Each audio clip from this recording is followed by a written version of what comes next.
As the sun's rays kissed the strands of her hair, they morphed into prismatic pathways, a phenomenon reminding him of the dispersion of light through a diffraction grating.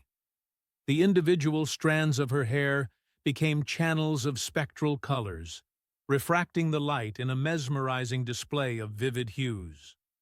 The arch of her brows and the curve of her lips seemed almost determined by a cosmic equation, one that resulted in perfect symmetry, a phenomenon celebrated across the universe's grand tapestry. Her skin, reminiscent of the planetary surfaces that glisten under the radiance of the sun, bore a celestial luminescence that defied earthly comparison. In the nexus of light and beauty, Isabella stood as a testament to the universe's artistry. Her presence was a symphony composed of photons and particles. Her features were an embodiment of the harmonies that echoed across galaxies. As the train's journey continued, it was as if he was glimpsing not just her, but the universe itself, refracted through the prism of her being, a cosmic masterpiece that filled the carriage with awe and wonder. Chapter 2. Philosophical Physicist. "Where are you going, Professor?" Dr. Kent was slightly startled by the sudden question that echoed in his ears. It was the familiar voice, soft yet resonant, posed a query that seemed to pierce through the train of his thoughts. It was a query from Isabella, her gaze still fixed on the passing scenery beyond the window. Taken aback by her unexpected inquiry, Dr. Kent's surprise was tinged with a fleeting sense of wonder. Could she possibly have sensed his discreet observations? As he adjusted to the abrupt shift in focus, he responded, albeit with a slight stumble, I'm headed to the final destination, Los Angeles." Isabella looked at the professor surprisingly. Her surprise was evident. After all, what role could a particle physics professor have in the glitz and glamour of the Hollywood city? Harrison smiled. His expression was a mix of understanding and amusement. "I can see why you'd be puzzled. I'm actually heading to Los Angeles to present a lecture at UCLA." Isabella's intrigue deepened, her eyes sparkling with newfound interest. "A physics lecture in Los Angeles? That sounds fascinating." Harrison's response was measured, his scientist's mind poised to delve into the heart of the matter. He began.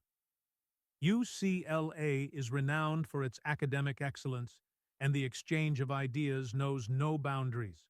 My lecture is free for all. I have been told that art students are also attending it." Isabella's mind whirred. "So you're bridging the realms of science and art with your lecture," she mused. Harrison's eyes lit up with a shared understanding. "Well, I am just trying. I dream of a world where science is interesting for everyone. Science and art may appear distinct, but they're threads woven from the same tapestry of human curiosity and exploration."